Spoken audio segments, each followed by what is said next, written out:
Hello, my name is Raphael.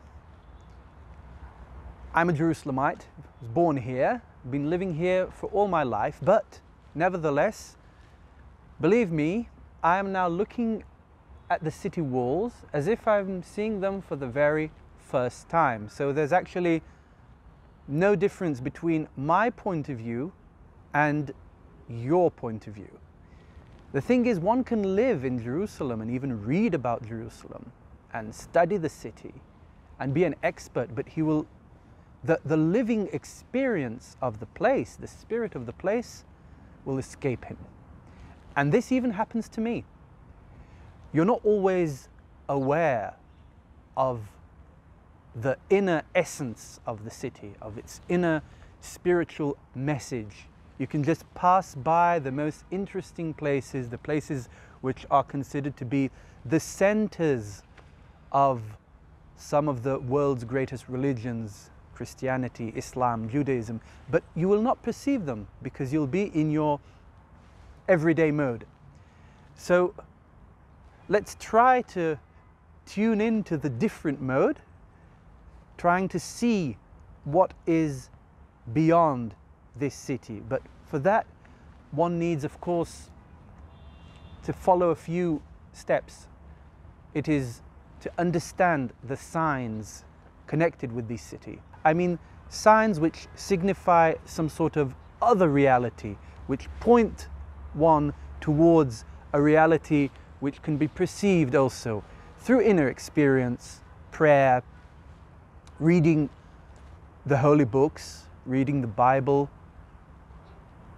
and of course meeting with other people who share this same spiritual need of inner renewal, of inner vision. So this is the point where the inner vision and the outer vision meet.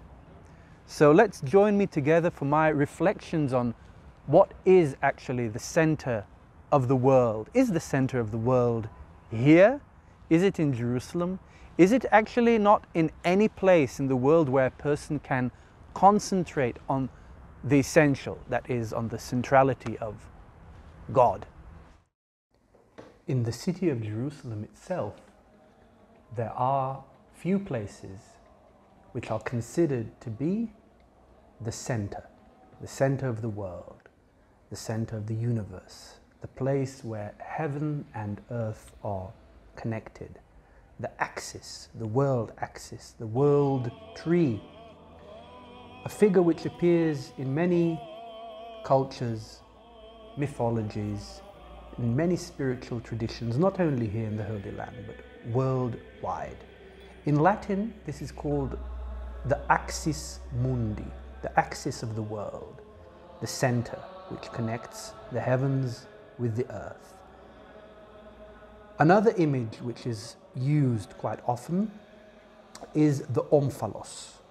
Omphalos in Greek, it means navel, right? That's where life actually begins when we're from the womb. That's where we are nourished.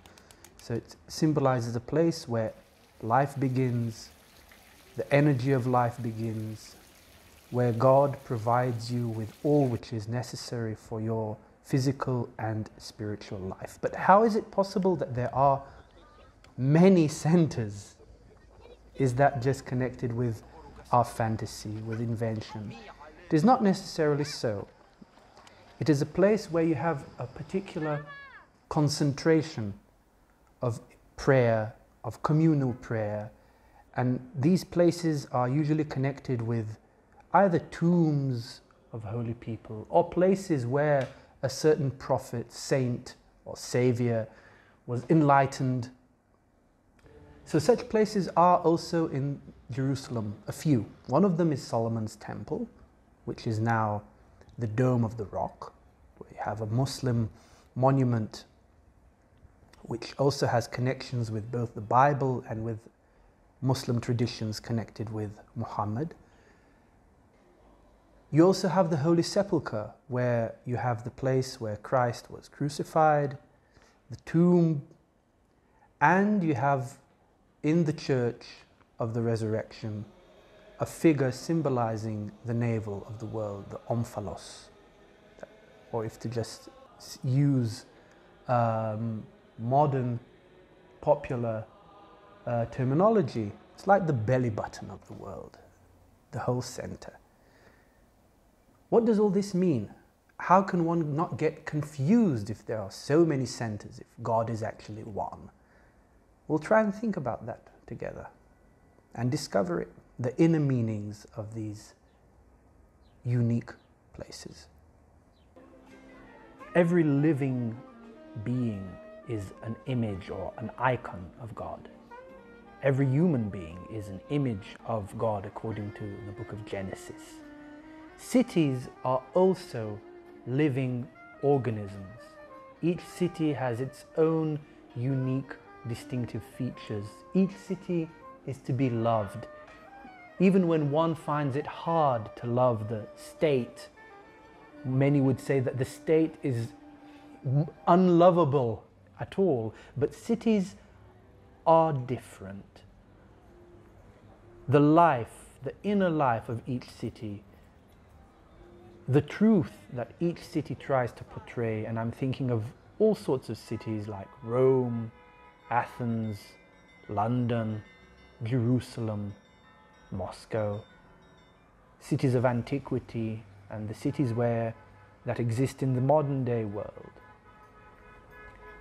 It is not just a collection of individuals who just live as a mass. It usually has its own cultural, traditional way of expressing itself. Of course, when you have these great multitudes of people who do not know each other, walking, strangers, there is this chaotic also feeling of the lack of community, of lack of dialogue. This is natural. But however, there is still some sort of order even in this chaos, even in this destruction, and many cities were destroyed and built again. The poet T.S. Eliot, he really describes my attitude to cities, to all cities, in a beautiful, poetic and very spiritual way. What is that sound high in the air? Murmur of maternal lamentation. Who are those hooded hordes swarming over endless plains, stumbling in cracked earth, ringed by the flat horizon only? What is the city over the mountains? Cracks and reforms and bursts in the violet air, falling towers. Jerusalem, Athens, Alexandria, Vienna, London, unreal. Almost all cities of any significance have their main ancient part, like the old city or the Acropolis. Acropolis, it means in Greek the place which is higher up, Akra. So it means that originally cities were not that populated. Everybody knew more or less each other, and they met in the cultural places or in the Roman Forum or in the temple. And most popular tourist attractions are actually around these old temples, and it doesn't really matter if these temples are now museums or if they are still active, actually, as in Jerusalem, as places of worship in our days. Jerusalem actually could be taken as a typical example of how the new city or the modern city exists around the old city. The same is actually in Moscow, where you have the Kremlin, and around the Kremlin you have already Moscow, which was built in later periods. So in Jerusalem you have the old city, which is surrounded by a wall, which now actually serves to absolutely no function because it doesn't defend the city in any way.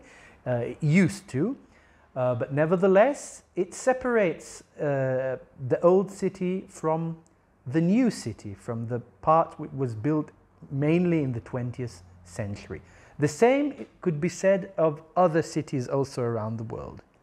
But the city has no existence. It's a chaotic, actually, gathering of people who do not know each other if there is no feeling of the center. For a person who does not believe in any god, this center is just an invention by kings in order to make their rule more appealing or legitimate. However, for people who do believe in a divine principle, whatever you may call it, or believe, there is a reason why the people are gathered in this particular place. The temple symbolizes the connection between heavens and earth. It gives reason, it gives purpose, not only material purpose, but a spiritual purpose for all the rest of the population. And the interesting thing is that this center still attracts people towards it.